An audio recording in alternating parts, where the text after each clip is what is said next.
Hello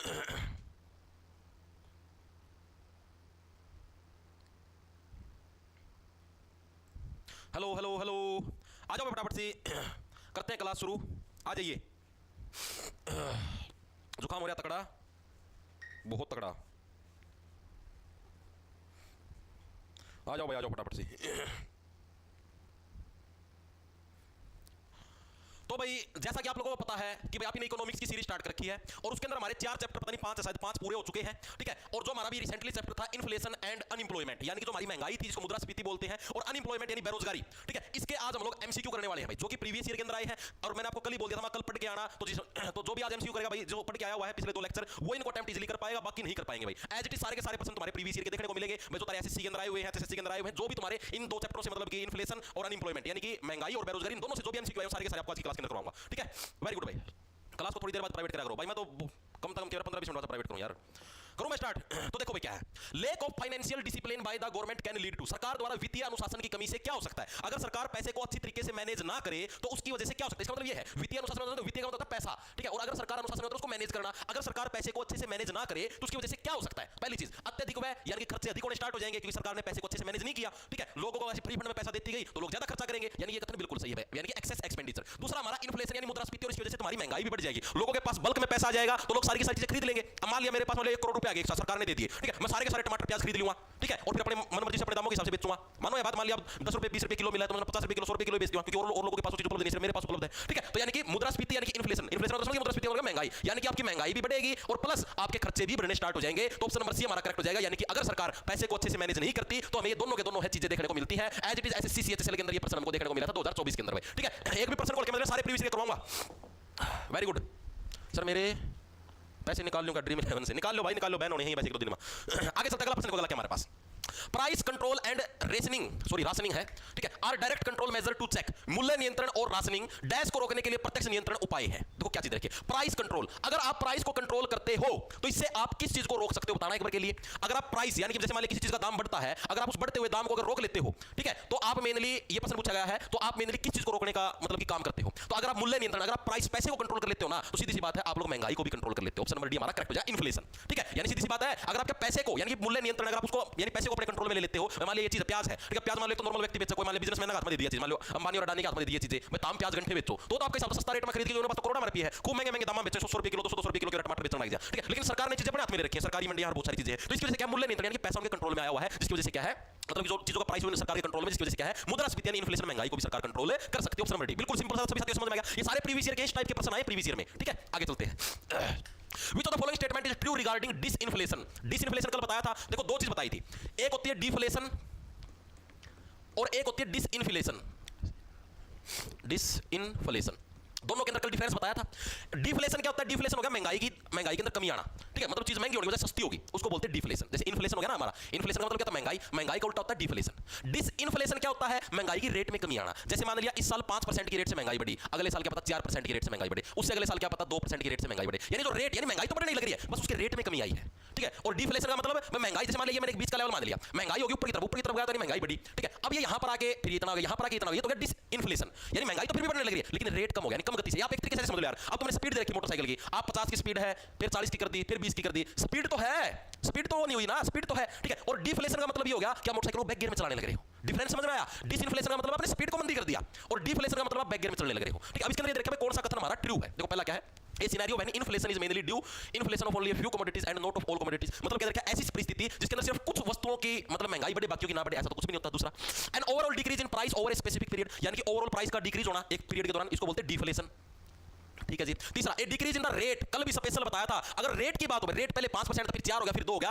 और ये in specific period, तो उसी को क्या बोलते हैं, उसी को बोलते हैं हमारा डिसइन्फ्लेशन, ठीक है। अब आप खुद बताओ, आपने थ्योरी पढ़ी थी कल, ठीक है, कल मैंने आपको सारी थ्योरी पढ़ाई थी, उसके अंदर से बताओ पसंद आने लग रहे नहीं आने लग रहे। तो जो चीजें मैं करवाता हूं आप किसी भी चीज को हल्के में ना लिया करो कि ना जी तो पेपर में आए को नहीं सकती, वो चीज डिसाइड करना मेरा काम है, या चीज पेपर में आओगे को नहीं आवे, ठीक है। तो हम देखा करो, अगर बोर्ड पर करवा दिया ना, यानी कि अगर बोर्ड पर जो चीज करवाई तो समझ लो उसके पूरे चांस आने के तभी करवाई है, ठीक है। आगे चलो भाई।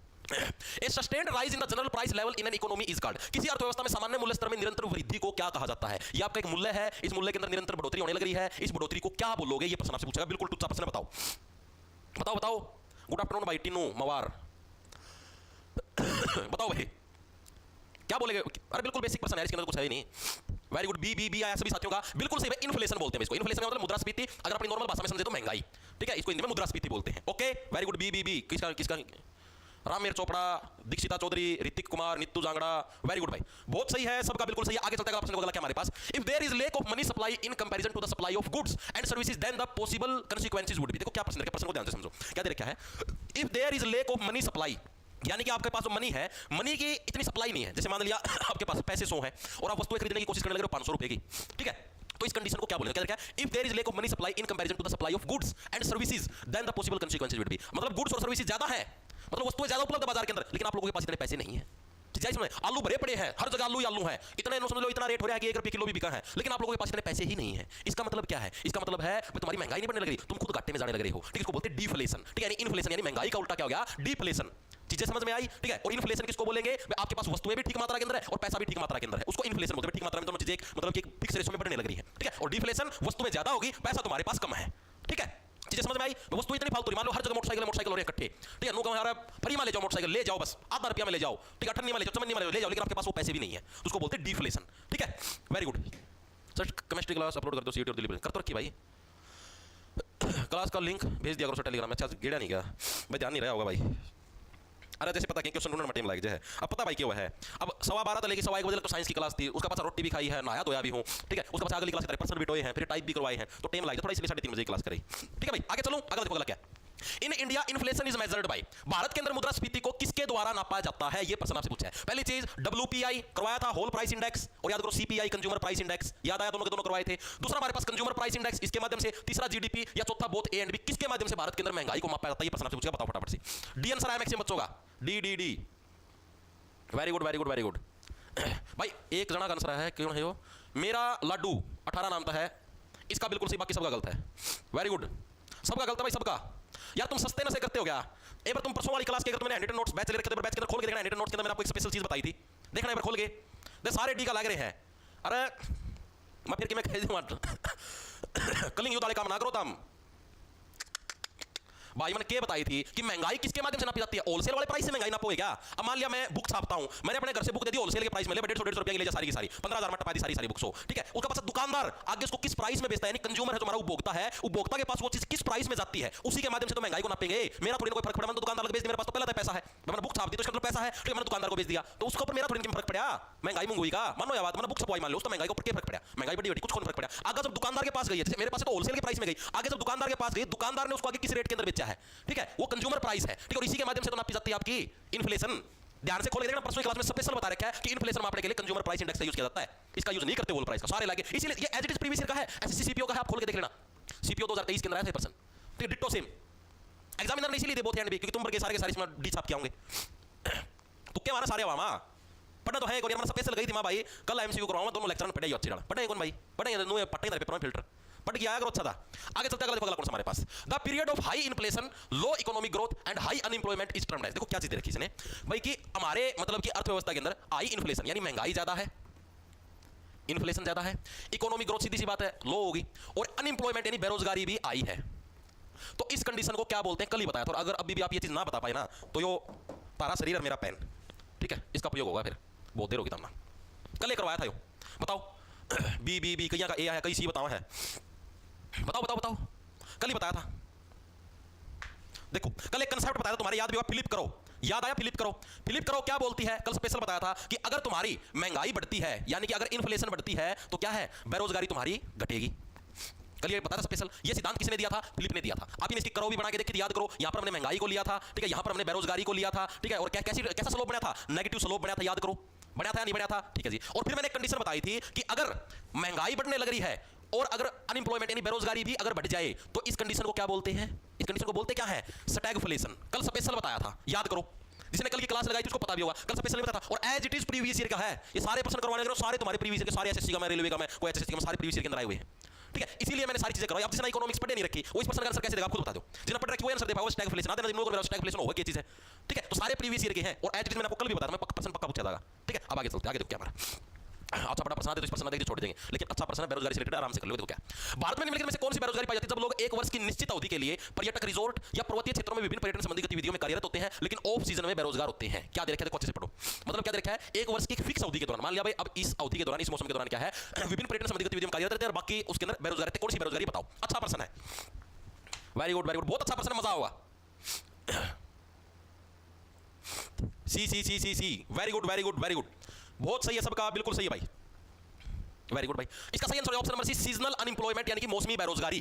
भाई जब देखो ठंड का मौसम आया, पहाड़ी क्षेत्रों की बात होने लग रही है, तो पर्यटक रिजोर्ट या पर्वतीय क्षेत्रों के अंदर इन ठंड का मौसम आया तो वहां पर पर्यटक ज्यादा है, तो सीधी सी बात है लोगों को काम मिलेगा, यानी उसको बोलेंगे ऑन सीजन। और जिस टाइम पर्यटक गए, ठंड का मौसम गया, नॉर्मल मौसम गया, पर्यटक आपको ज्यादा नहीं मिलेंगे, तो ऑफ सीजन में उस टाइम लोग बेरोजगार हो जाते हैं, उनको फिर होटलों में कहीं पर काम नहीं मिलता, तो इसको बोलते हैं मौसमी बेरोजगारी। चीजें समझ में आई? कल सारी बेरोजगारी बताई थी, देख लो इस टाइप के प्रश्न आते प्रीवियस ईयर के अंदर आए हुए हैं, जिनका बैम हो कि ना भी डाल के कोनिया को कराओ, देख लो प्रीवियस ईयर में ये डिट्टो सेम है। आगे चले, अगला देखो क्या हमारा, which of the following statement is correct about the composition of the agriculture sector and employment in GDP post independence? क्या है, स्वतंत्रता के बाद जीडीपी यानी सकल घरेलू उत्पाद, आपको बताया था जीडीपी ग्रोस डोमेस्टिक प्रोडक्ट में कृषि क्षेत्र और रोजगार की संरचना के बारे में कौन सा कथन सही? क्या चीज रखी है? जब अपना देश आजाद 1947 के बाद, उस टाइम जो हमारी जीडीपी है, तो हमारी जो जीडीपी के अंदर कृषि क्षेत्र यानी एग्रीकल्चर सेक्टर और हमारा रोजगार क्षेत्र यानी इंप्लॉयमेंट जो सेक्टर है, ठीक है, उसके बारे में कौन सा कथन सही है? ये प्रश्न पूछा गया, बताओ। सर जी मैथ के लिए बता दो, आपने ट्राई की थी तब आपने कौन सी बुक, आपने तैयारी की थी, आपने कौन सी बुक यूज की थी? भाई सालू सेन, मैंने देखो पहले तो यूट्यूब से और अलग अलग एप्लीकेशन से, भाई पहले तो मैंने मेरा सिलेबस पूरा किया था भाई, ठीक है, क्या हुआ,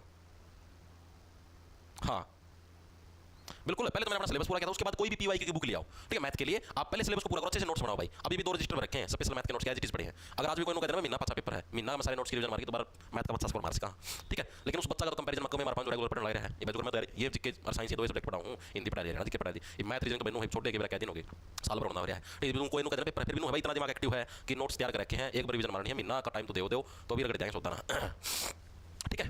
तो एक मतलब पहले सिलेबस पूरा कर लो, उसके बाद प्रीवियस ईयर की कोई बुक ले लेना जिसके अंदर सारे एसएससी के इनके प्रीवियस ईयर के पर्सन हो, ठीक है, उसके अंदर से अटेम्प्ट करके देखो, घुमा दोगे, टेंशन ना लो, लेकिन टारगेट सेट कर लेना डेली के, जैसे 100% तो रिवाइज करने हैं, रिवाइज नहीं मतलब निकाल के देखने हैं। अब जैसे मैं पता कैसे करता था, मैं ऐसे करता था, डेली का टारगेट सेट होता था, मैं और जैसे मेरे 2-3 दोस्त होते थे, हम सारे इकट्ठे तैयारी कर रहे थे, इकट्ठे दोनों में एक घर में एक कमरा में बैठते रहे, नू को टारगेट सेट करेगा सुबह कि हाँ भाई आज इंग्लिश में इतनी वोकैबुलरी पढ़ाएंगे, ग्रामर में यो कराएंगे, आज एक मॉक टेस्ट देवाएंगे, और भाई मैथ के आज 100% करने हैं, टारगेट सेट होगा, प्रॉफिट लॉस के 100% करने हैं, जो कितनी देर में, 3 घंटे में, 6 में, 1 घंटा में, या अगर आंगली है ना भाई, आंगली या मुझ जाएगा, नो जाएगा, पेन पकड़े मजाक की बात नहीं, ठीक, जिन सारे बावड़े हो जाएगा, कप्पी कुप्पी सारा कर दुख लग जाएगा, करते कर जाते खूबसी। देखो भाई क्या है, स्वतंत्रता के बाद जो जीडीपी के अंदर कृषि क्षेत्र और रोजगार का क्या मतलब योगदान है? पहला ऑप्शन देखो क्या है, कृषि क्षेत्र द्वारा जीडीपी यानी सकल घरेलू उत्पाद में योगदान के अनुपात में उल्लेखनीय गिरावट आई, लेकिन कृषि और क्षेत्र पर निर्भर रोजगार में कोई कमी नहीं। अच्छा देखो यही ऑप्शन आएगा आपको, ऑप्शन नंबर क्या चीज रखी है भाई, स्वतंत्रता के बाद जो हमारी जीडीपी के अंदर जो योगदान था ना कृषि क्षेत्र का, उसके अंदर कमी आई है। ये जो चीज हम लोग प्रतिष्ठा में हमारा देश आजाद हुआ था ना, उस टाइम हमारी जो देश की जीडीपी थी वो मेनली कृषि क्षेत्र पर डिपेंड थी, यानी अपना देश मेनली खेती बाड़ी के ऊपर डिपेंड था, हमें खेती बाड़ी के अंदर फसल अच्छी होगी तो हमारे देश विदेशों के अंदर अपने गेहूं वगैरह और सामान बेचता था, जिसकी वजह से हमारे पास पैसे आते थे, यानी कृषि क्षेत्र में मेनली डिपेंडेंट था। लेकिन अब जैसे अब वाला समय है, अब वर्तमान में धीरे धीरे कृषि पर डिपेंडेंसी कम हो गई है, लेकिन रोजगार क्षेत्र के ऊपर कोई भी हमारा इफेक्ट नहीं पड़ा, रोजगार पहले वैसे मिलते थे और अभी वैसे ही रोजगार मिलने लग रहे, तो ऑप्शन नंबर ए हमारा करेक्ट हो जाएगा, ठीक है भाई, ये प्रश्न था प्रीवियस ईयर का। आगे चलते आगे देखो कौन सा हमारे पास, what is the empirically fitted relationship between the rate of change of money wage and rate of an employment known as, मौद्रिक मजदूरी में परिवर्तन की दर और रोजगार की दर के बीच में अनुभवजन्य रूप से फिट किए गए संबंध को क्या कहा जाता है? अच्छा प्रश्न दिया गया, बताओ भाई, बताओ क्या बोलते हैं, क्या हुआ, very good a very good भाई, सबका बिल्कुल सही है, जिनका भी ए आंसर आया है, बहुत अच्छे बहुत अच्छे।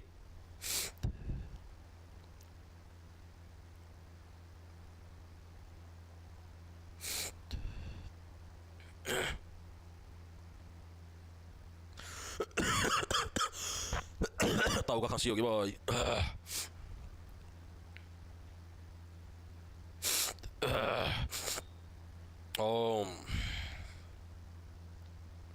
देखो भाई ए आंसर आया है, बहुत ही सही भाई आपका, फिलिप्स करो, यही तो था, फिलिप्स करो किसके बारे में बताता है? इन्फ्लेशन यानी कि महंगाई हमारी क्या कुछ चलने लग रही है, यानी वर्तमान में जो हमारा मतलब जो पैसे मिलने लगे कितने मिलेंगे उसके अंदर बढ़ोतरी, यानी दूसरा हमारा किसके बारे में? अनएम्प्लॉयमेंट यानी बेरोजगारी क्या है, तो यही तो दे रखा है, what is the empirically fitted relationship between the rate of change of money, rate of change of money इसका मतलब क्या है? आपका जो पैसे मिलने लगे ज्यादा मिलने लग रहे हैं या कम मिलने लग रहे हैं, rate of change of money महंगाई होगी हमारी, इन्फ्लेशन होगी, and rate of an unemployment यानी जो हमारी एम्प्लॉयमेंट है उसका जो रेट है, ठीक है, अनएम्प्लॉयमेंट वाला जो रेट है, तो इसके बीच में जो रिलेशन होता है कौन दर्शाता है? फ्लिप करो हमको, दर्शाता ऑप्शन नंबर ए हमारा करेक्ट हो जाएगा। आगे चले आगे देखो क्या, which of the following sector in India faces seasonal unemployment, Bharat में निम्नलिखित में से कौन सा क्षेत्र मौसमी बेरोजगारी का सामना करता है? कौन सा क्षेत्र करता है भाई जहां पर एक पर्टिकुलर मौसम के अंदर आपको काम मिलता है, बाकी मौसम के अंदर आपको काम नहीं मिलता? उत्पादन क्षेत्र है, उत्पादन के अंदर आप पूरे साल उत्पादन करते रहो, सूचना प्रौद्योगिकी कोई फर्क नहीं पड़ता, चिकित्सा के ऊपर पूरे साल अस्पताल में रहते हो, option number D agriculture, agriculture खेतीबाड़ी के अंदर क्या जब फसल का मौसम आएगा उसी टाइम पर आपको काम मिलेगा, वरना आपको कोई काम नहीं मिलेगा, ऑप्शन नंबर डी हमारा करेक्ट है, सीजनल अनएम्प्लॉयमेंट हमें एग्रीकल्चर सेक्टर के अंदर देखने को मिलती है भाई। आगे चलते हैं, विच of the following type of unemployment is found in India when, देखो इंडिया में पढ़ो, कौन सी बेरोजगारी, जब लोग एक वर्ष की निश्चित अवधि के लिए पर्यटक छोड़ दिए तो वही दोबारा से आ गया मौसमी बेरोजगारी, वही दोबारा से दे आगे आगे चलो। भारत में शिक्षित युवाओं में रोजगार योग्य कौशल की कमी के कारण किस प्रकार की बेरोजगारी पैदा होती है? जो हमारे पढ़े लिखे जो युवा हैं, ठीक है, उनके अंदर स्किल नहीं है। मान लिया मुझे एक टाइप राइटर की जरूरत है भाई, मुझे मेरे टाइपिंग पीडीएफ बनाने के लिए टाइप राइटर की जरूरत है। अब आपने बीएससी बीकॉम सब कुछ कर रखा है, लेकिन तुमको टाइपिंग नहीं आती, तो तुम्हें रोजगार कहां से मिलेगा? रोजगार है, वैकेंसी है खाली कि हाँ मुझे टाइप राइटर की जरूरत है, लेकिन तुमको काम नहीं आता, ठीक है। तो इस टाइप की, और आप पढ़े लिखे भी हो, तो इस टाइप की बेरोजगारी को क्या बोलते हैं बताओ? कौन सी बेरोजगारी बोलते हैं? ए आंसर आया बहुत सारे बच्चों का, कुछ बच्चों का बी भी आया है।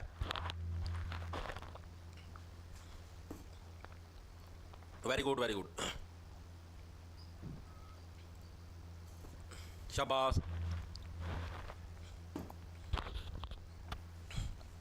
देखो आप लोग गलती कहां पर करने लगे, आपको बता देता हूं। इसका आएगा हमारा शिक्षित बेरोजगारी। मैक्सिमम बोले संरचनात्मक क्यों नहीं किया, देखो आपको बताता हूं। संरचनात्मक और शिक्षित में फर्क क्या है? संरचनात्मक में ये है आपके पास स्किल है, स्किल और आपका जो काम है, मतलब जो वैकेंसी जो खाली है वो मेल नहीं खाने लग रही। तो तुमको मान लिया फोटो वीडियो एडिटिंग आती है, मुझे टाइप राइटर की जरूरत है, ठीक है, तो उसको बोले संरचनात्मक यानी कि स्ट्रक्चरल अनएम्प्लॉयमेंट। लेकिन अगर तुम पढ़े लिखे हो, इसमें साफ साफ मेंशन कर रखा है कि अगर तुम क्या है शिक्षित युवा हो, पढ़े लिखे हो, उसके बावजूद तुम्हारे पास कोई स्किल नहीं है और वैकेंसी खाली पड़ी है, इसने भी तो देखी है भाई, पढ़े शिक्षित युवाओं में रोजगार योग्य कौशल की कमी, वैकेंसी है टाइप राइटर की, पढ़े लिखे हो, लेकिन तुम्हारे पास स्किल ही नहीं है, उसको बोलेंगे शिक्षित बेरोजगार। देखो दोनों के अंदर डिफरेंस समझ में आया? स्ट्रक्चरल के अंदर क्या होता है, तुम्हारी स्किल और वैकेंसी मेल नहीं खाती। देखो डिफरेंस है दोनों के अंदर। स्किल वैकेंसी मेल खाने का मतलब क्या हुआ? मान लिया तुमको वीडियो एडिटिंग आती है, ठीक है, और वैकेंसी टाइप राइटर की खाली है, यहां पर उसका क्या नाम है, पढ़ाई लिखाई कोई लेना देना नहीं है, तो उसको बोले संरचनात्मक यानी ढांचा ही खराब है। शिक्षित के अंदर क्या होगा, तुम पढ़े लिखे हो, तुम्हारे पास स्किल नहीं है और वैकेंसी है, वैकेंसी के लिए तुम्हारे पास स्किल ही नहीं है। यहां पर तो तुम्हारे पास स्किल है लेकिन वो मैच नहीं करती, वहां पर कोई दूसरी वैकेंसी है, यहां पर तुम्हारे पास स्किल सिर्फ तुम पढ़े लिखे हो, ठीक है, तो उसको बोलेंगे शिक्षित बेरोजगारी। दोनों के अंदर डिफरेंस है, कंफ्यूज मत होना, ओके। सर केमिस्ट्री की भी 3 क्लास सीटी के बैच पर, दैया कौन सी सीटी के बैच में यार, तुम मेरे समझ में नहीं आता भाई दैया साहब, तुम कैसी बातें करते हो यार। देख ले, यो सीटी ग्रुप डी का बैच है, ये देख दिखाऊंगा, ये केमिस्ट्री है, दिखी केमिस्ट्री क्या क्लास है, 10 क्लास वाली, देख 10 की 10 पड़ी है इसमें। आज वाली आईसीटी बेस की क्लास थी 21 तारीख ना, 1:19 पैडल रही, देखिए भाई सारी पड़ी विद एडिटेड नोट्स, झूठ तो ना बोलिया करो, लगता रहूं है। अरे ये तो सीटी मेंस कराया हो, ये मेंस वाला बैच रहा है, मेंस वाला ये देखो क्यों, ये पड़ी साइंस की क्लास, ये देखिए पड़ी सारी की सारी। देख क्या तो करो यार, देख के कमेंट करा करो, 40 रुपये भी दो और कमेंट भी देख के कौन कर देता हूं। आगे देखो अगला कौन सा हमारे पास, which of the following unemployment is the result of depression in an economy. भाई कोई भी हमारी अर्थव्यवस्था इकोनॉमी है, उसके अंदर क्या है, मंदी के कारण कौन सी बेरोजगारी उत्पन्न होती है? अच्छा प्रश्न है भाई। मान लो हमारी जैसे अर्थव्यवस्था जो इकोनॉमी उसके अंदर कमी आ गई, अर्थव्यवस्था हमारी कमजोर होगी, ठीक है, तो उसकी वजह से कौन सी बेरोजगारी फैलेगी? प्रश्न आपसे पूछा, बताओ फटाफट से बताओ भाई।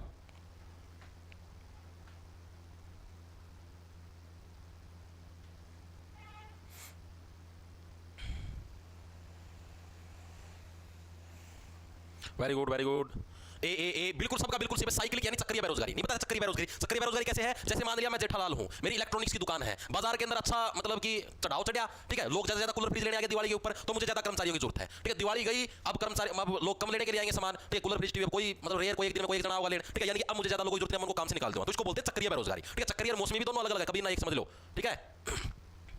हाँ बिल्कुल है, क्योंकि चक्रिया के अंदर तो भाई अपना है कि भाई बाजार के ऊपर चीजें डिपेंड है, बाजार के अंदर ज्यादा डिमांड आ गई, ये तो हम देखो दिवाली के ऊपर धनतेरस के ऊपर बाजार में आदमी खड़े होने की जगह नहीं होती, इतनी भीड़ है, तो उस टाइम का ज्यादा कर्मचारी की जरूरत है मुझे। अब बाजार के अंदर कोई भीड़ नहीं है, तो मुझे किसी कर्मचारी की जरूरत नहीं, खाली कर दूं तो बेरोजगारी हो जाएगी, ठीक है। तो ये है भाई, आगे चलता है तो कौन सा है?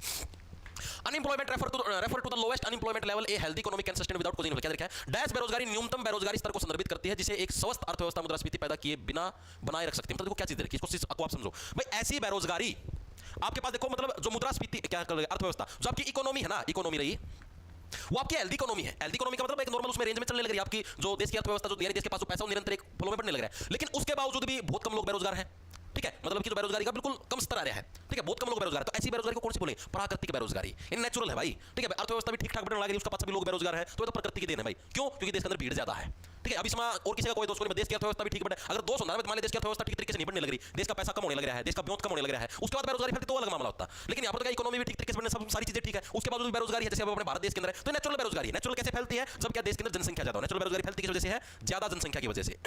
अपने देश में पॉपुलेशन ज्यादा है, कोई रोकथाम कुछ है नहीं, ठीक है, सब दिन लगे रहे, सुबह जी उठे जैम दिया बालक, सांजना सोए जैम दिया बालक, नु देखा कौन भाई इतना तो जाम लगे ना, पाड़ो कुकर बालक जामी जाएंगे, फिर कोई ब्याह कुकर करना, इवन कुकर करना, कुकर करना, ऊपर से ये फैसिलिटी, मेडिकल फैसिलिटी इतनी बढ़ चुकी है, आदमी मरे कौन थोड़ा ना मरेगा तो भीड़ इकट्ठी होगी, और ऊपर साइंटिस्ट लगे काम तो सौदा बनाओ, आदमी मरे ना मरे, पत्थर दोबारा दीजिए, इसे सौदे बनाए तो धरती पर भीड़ इतनी हो जाएगी, उठाए कौन सौदा दूसरे ग्रह भेजना पड़ेगा।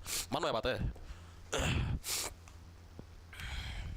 अगर बैच अपग्रेड करवाना तो मेरे पास टेलीग्राम पे मैसेज कर दो भाई, या इंस्टाग्राम पे मैसेज, मेनली टेलीग्राम पर कर दो। ठीक है, आगे चलो भाई। अगला हमारे पास कौन सा प्रश्न है भाई? Formula to find the unemployment rate, बेरोजगारी दर को ज्ञात करने का सूत्र क्या है? बताओ भाई, बेरोजगारी दर को आप कैसे फाइंड कर सकते हो? बताओ, अनएम्प्लॉयमेंट रेट को कैसे फाइंड कर सकते हो? Very good very good. देखो भाई कैसे होगा, 100 बेरोजगार पुरुष श्रमिक बटे में कुल श्रमिक बल। अकेले पुरुष पे थोड़ी ना बेरोजगारी निर्भर करती है, वो सारे श्रमिक होंगे उसके अंदर, सुमार हर एक वर्ग का समाज से नर हो से माता हो। दूसरा क्या है, 100 बेरोजगार श्रमिक, ये बिल्कुल सही है भाई। 100 हमारे पास अनएम्प्लॉयड वर्कर है बटे में टोटल वर्कर कितने हमारे देश में, और गुणा में 100। ये किसका फॉर्मूला है? ये बेरोजगारी दर निकालने का फॉर्मूला है, यानी अनएम्प्लॉयमेंट रेट निकालने का फॉर्मूला। ऑप्शन नंबर बी हमारा करेक्ट हो जाएगा। ठीक है, अकेले नर से थोड़ी ना निकाल सकते हो, अकेले मेल वर्कर से थोड़ी निकालो, मेल फीमेल दोनों सुमार होंगे। ठीक है, और एम्प्लॉयड वर्कर यानी जो लोग ऑलरेडी रोजगार ले चुके हैं उससे भी आप लोग नहीं निकाल सकते अनएम्प्लॉयमेंट रेट। एम्प्लॉयड वर्कर तो रोल ही खत्म हो गया, तो डायरेक्ट कट गया, एक ही बचा ऑप्शन नंबर बी। आगे चलते हैं, कौन सा है? Which among the following types of unemployment is also known as the real wage employment. निम्नलिखित में से किस प्रकार की बेरोजगारी को वास्तविक मजदूरी रोजगार के रूप में भी जाना जाता है? बताओ भाई, कौन सी बेरोजगारी है? शास्त्रीय बेरोजगारी, याद कर लो कल करवाई थी। वास्तविक मजदूरी बेरोजगारी कौन सी थी हमारे पास? शास्त्रीय बेरोजगारी को क्या बोला जाता है? क्या हुआ? रिमूव 100। कौन सा 100 रिमूव करूं भाई? अच्छा इधर मैंने 100 उस वाला लिख दिया क्या? सॉरी, ये 100 मैंने इस वाला लिख दिया गलती से, 100 को रिमूव कर दो। ठीक है, मतलब टोटल अनएम्प्लॉयड वर्कर बटे जितने अनएम्प्लॉयड वर्कर है और बटे में टोटल वर्कर जितने हमारे देश में अवेलेबल है, गुणा में 100 भाई। ठीक है, हाँ, तो हमारी कौन सी क्लासिकल बेरोजगारी? यही तो है वास्तविक मजदूरी रोजगार। कल नहीं बताया था भाई, जब किसी रोजगार की मजदूरी बहुत ज्यादा है, ठीक है, और उसकी पोस्ट बहुत कम है, पोस्ट कम और उसकी 4 रखने वाले भी लोग बहुत, जैसे आईएएस की नौकरी होगी, ठीक है, तो इस टाइप की बेरोजगारी को क्लासिकल यानी कि शास्त्रीय बेरोजगारी बोलते हैं। कल भी तो करवाया था यार। अब तुम प्रश्न पूछने का तरीका देख लो, ये एमसीक्यू करवाने का लक्ष्य मेरा यही है, ताकि तुमको तरीका पता लगे किस टाइप से एग्जामिनर घुमा फिरा के कैसे प्रश्न पूछता है। ठीक है, आगे चलो भाई। Dash also known as search unemployment, किसको भाई खोज बेरोजगारी के रूप में जाना जाता है? Occur when worker loss their current job and are in the process of finding other one. कल भी बताया था मैंने, क्या बताया? जब जैसे मान लो कोई व्यक्ति एक जॉब के ऊपर है, इसके जैसे मान लो कलर का लगा हुआ है, अब ये कहने लगा मेरे को इंस्पेक्टर लगना है, ग्राम सचिव पटवारी लगना है। अब कलर की तनख्वाह होती 32-33 हजार, इतनी हुआ है। पटवारी ग्राम सचिव की लगा लो भाई मोटा मोटा 43-44 हजार, ठीक है, इतनी नहीं क्यों है? अब इसको इसके ऊपर जाना है, तो क्या करता है? अपनी वर्तमान नौकरी को छोड़ देता है और इस दूसरी की तैयारी के अंदर जुट जाता है, इसके अंदर अपनी घिसाने लग जाता है। ठीक है, यानी एक नौकरी के ऊपर होते हुए भी दूसरी नौकरी के लिए अपनी घिसाने की प्रकृति को क्या बोलते हैं? हमारी फ्रिक्शनल अनएम्प्लॉयमेंट बोलते हैं, प्रतिरोधात्मक रोजगार। ठीक है, यानी एक नौकरी है उसके बावजूद भी अपनी घिसाने लग रहा है, तो उसको बोलते हैं फ्रिक्शनल अनएम्प्लॉयमेंट। चीज समझ में आई? Very good.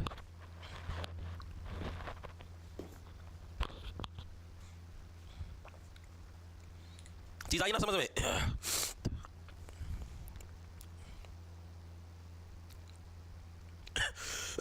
खांसी जुकाम हो गया भाई, ये यार लापरवाही की वजह से है। जो अगर ठंडा पानी गलना है कि एकदम कूलर आगा बैठ जा, पसीना आया आदमी कूलर आगा बैठ जा, पसीना भरिया एकदम टीवी आगा इस एसी तलाया जा। ठीक है, इस वजह तक हो भाई ये दिखते हैं भाई, घना ठंडा खा पी लेना। कौन खा ले वहाँ पे कई बार ज़्यादा ठंडी पसीना में ठंडी आइसक्रीम खा ले, इस वजह से हो जाए भाई। चले भाई आगे, वेरी गुड। और ले लो स्वाद, डट जा। कौन है नवीन जांगड़ा? डट जा, ऐसा स्वाद दे दूंगा, अलग अलग जगह मवाद होगा। चलो आगे। If unemployment continues for long term in a country it is called dash unemployment. यदि किसी देश में बेरोजगारी लंबे समय तक जारी रहती है, मतलब बहुत साल हो गया अभी तक बेरोजगारी चलने लगे, जैसे अपना देश हो गया, ठीक है, तो इस बेरोजगारी को क्या कहा जाता है? कैजुअल, टेक्नोलॉजिकल, फ्रिक्शनल या क्रोनिक? बताओ कौन से टाइप की बेरोजगारी बोला जाता है इसको? कौन से टाइप की बेरोजगारी बोला जाता है बताओ?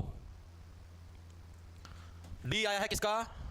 नैना दा लेना नहीं, तेरा मुखड़ा वेख दे रहना नहीं। ऑप्शन नंबर डी करेक्ट है। क्रोनिक का मतलब क्या था? जैसे आपने देखा क्रोनिक डिसीज देखिए आपने, यानी ऐसी बीमारियां जो कि बहुत जल्दी फैलती और बहुत ज्यादा घातक हो। ठीक है, तो इसी टाइप से ऐसी बेरोजगारी जो कि एक देश में लंबे समय तक बनी हुई है, बहुत पुराने समय से अभी तक बेरोजगारी बनी हुई है, उसको क्या बोले? उसको क्रोनिक बेरोजगारी बोलेंगे भाई। ठीक है, ऑप्शन नंबर डी करेक्ट है। मैंने आपको थ्योरी के अंदर नहीं कराया था, इसको पढ़ लेना। आगे चलते हैं। A person is said to be marginal unemployment, कल नहीं करवाया था मार्जिनल, सीमांत बेरोजगार, याद करो। ठीक है, ये रहा सीमांत रोजगार, मार्जिनल एम्प्लॉयमेंट इफ सी या he has worked for fewer नहीं आएगा, फीवर तो बुखार वाला हो गया। Fewer than dash month in the year preceding the census. किसी व्यक्ति को सीमांत रोजगार में कहा जाता है यदि उसने जनगणना से पहले डैश के वर्ष महीने से अधिक समय तक काम किया हो। मतलब क्या है सीमांत रोजगार? किसको बोलते हैं? कल भी बताया था 183 दिन, याद आया? लास्ट के 365 दिनों के अंदर से अगर उसने 183 दिन लगभग अप्रोक्स 6 महीने, ठीक है, 6 महीने से अगर उसने क्या है हमारा कम काम किया हो तो उसको क्या बोलते हैं? हमारा सीमांत बोलते हैं, यानी मार्जिनल अनएम्प्लॉयमेंट के नाम से उसको जाना है। तो ऑप्शन नंबर सी हमारा बी करेक्ट हो जाएगा। ठीक है, 183 डेज वाला कल करवाया तो था, याद करो, कल नहीं बताया स्पेशल। 2 तरीके के होते हैं, ठीक है, हाँ, एक सीमांत होता है, एक मेन वर्कर होता है। जो 6 महीने से कम है उसको सीमांत, तो 6 महीने से ज्यादा तो उसको मेन वर्कर बोल देते हैं। ठीक है, मुख्य कर्मी हो गया। Very good. ठीक है, as it is previous year का भाई। आगे चलो, आगे देखो कौन सा है। विच करो examine the relationship between the rate of N employment and the rate of money wage change. अच्छा प्रश्न है हमारा। कौन सा वक्र रोजगार की दर और मौद्रिक मजदूरी परिवर्तन की दर के संबंध की जांच करता है? यानी रेट ऑफ एम्प्लॉयमेंट और रेट ऑफ मनी वेज, इसकी जांच कौन सा करता है बताओ? Very good, very good. एक ही करो यार इसके अंदर तो, ए वेरी गुड, सबका बिल्कुल सही है। Very good, very good. देखो भाई, फिलिप्स करो भाई, फिलिप्स करो, ये वही बात है, उसी बात को घुमा के दे रखा है। फिलिप करो के अंदर हम लोग किसको नापते हैं? एक तो हम लोग नापते हैं इन्फ्लेशन, यानी महंगाई हमारी कितनी बढ़ने लग रही है, और हो गया हमारा अनएम्प्लॉयमेंट यानी बेरोजगारी। ये हम लोग फिलिप्स करो के माध्यम से नापते हैं।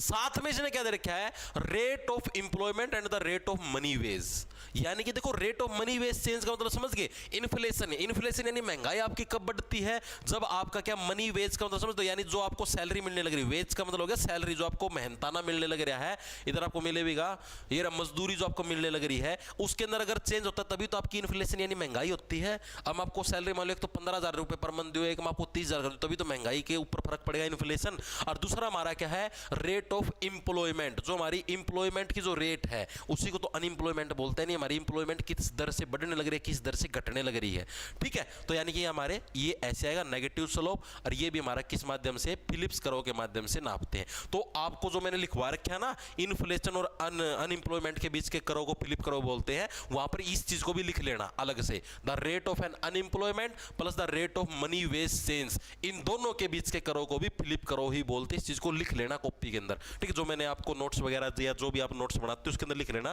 पूछा जा सकता है इस टाइप से। ये तो प्रीवियस ईयर का है ही पर्सन। आगे चलो, अगला देखो कौन सा है।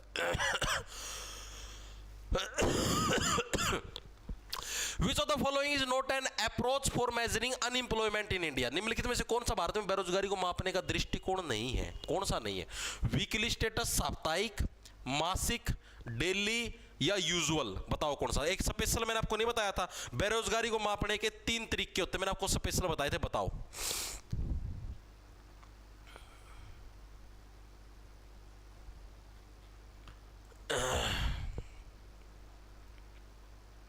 बताओ, स्पेशल बताया था मैंने आपको।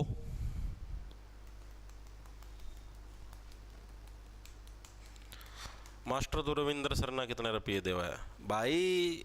ये चीजें बताई नहीं जाती भाई, ये चीजें कॉन्फिडेंशियल रखनी होती हैं। देना के भाई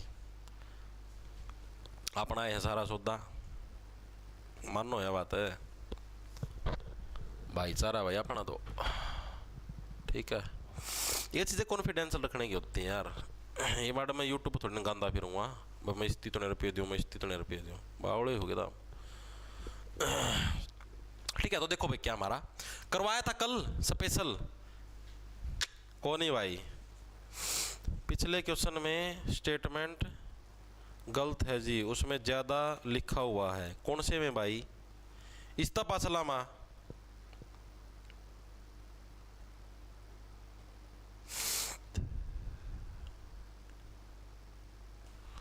अच्छा इसमें रुकियो,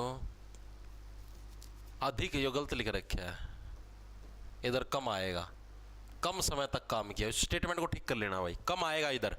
जनगणना से पहले के वर्ष में महीने से मतलब 6 महीने से कम समय तक काम किया, उसको बोलते हैं सीमांत, और अधिक की बात करें तो उसको मेन बोलते हैं, ठीक है? आया भाई इसका? कल स्पेशल मैंने आपको 3 चीजें बताई थी। क्या बताई थी मैंने?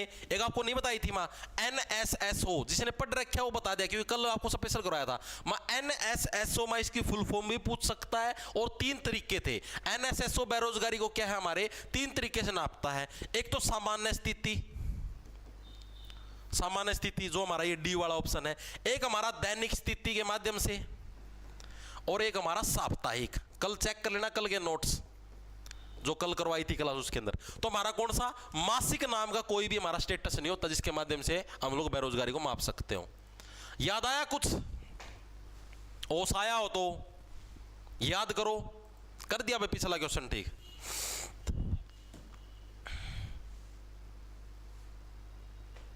ठीक है, हाँ कंप्यूटर के आज MCQ भी करवाए हैं भाई सर ने। आया कुछ याद? कल करवाए थे मैं बेरोजगारी को मापने के 3 मेथड होते हैं। ये सारे प्रीवियस ईयर के प्रश्न है, एक भी प्रश्न को अगर आप हल्के में लेते तो अपने पतन के जिम्मेदार तुम खुद हो। आगे चलो अगला कौन सा हमारे पास, Bhagwati committee presented report on, कल एक स्पेशल प्रश्न करवाया था भगवती कमेटी में, पूछा जा सकता है, याद आया या नहीं आया। भगवती कमेटी ने किस चीज के ऊपर रिपोर्ट पेश करी थी, साल याद करो। 1973 के अंदर भगवती कमेटी ने रिपोर्ट पेश करी थी, याद करो कल करवाया था 1973 के अंदर, याद आया। भगवती कमेटी ने किसके ऊपर, बेरोजगारी के ऊपर क्या इसने अपनी रिपोर्ट पेश करी थी, अनएम्प्लॉयमेंट। ये as it is previous year का प्रश्न है, एज इट इज, ठीक है।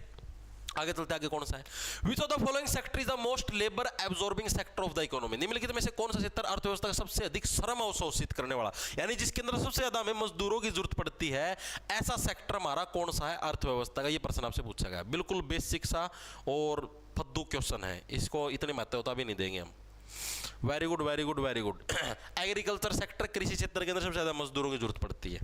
अगला देखो, लास्ट पर्सन हमारी आज की क्लास का, consider the following statement and select the correct option, निम्नलिखित कथनों पर विचार करो, सही विकल्प का चयन करें। देखो क्या दे रखा है, सीमांत श्रमिक मार्जिनल वर्कर वह व्यक्ति जो एक वर्ष में 183 दिनों से कम काम करता है, बिल्कुल सही है। अभी भी तो पढ़ा था 6 महीने लगा 183।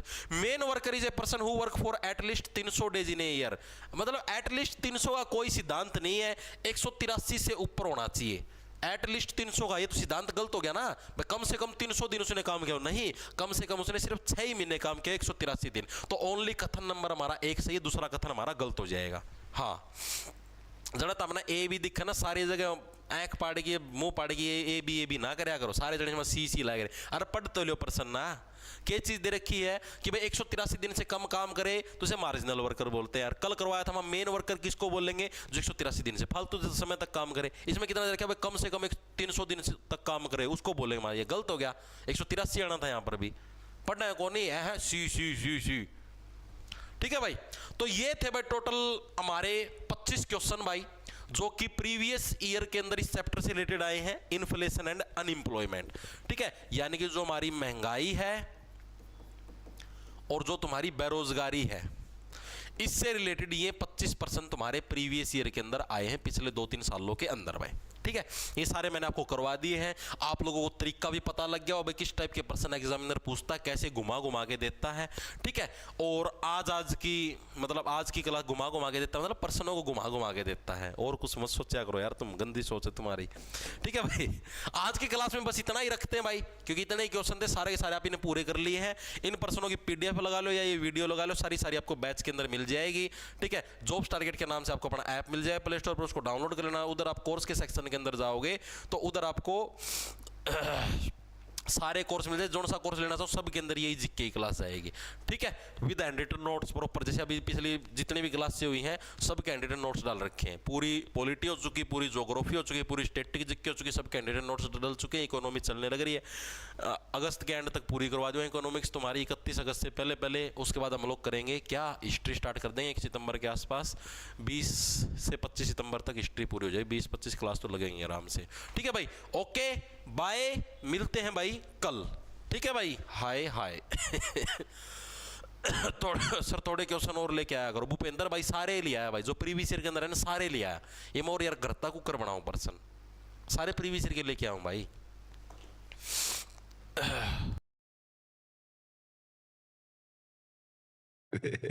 हाँ, ठीक हो आप?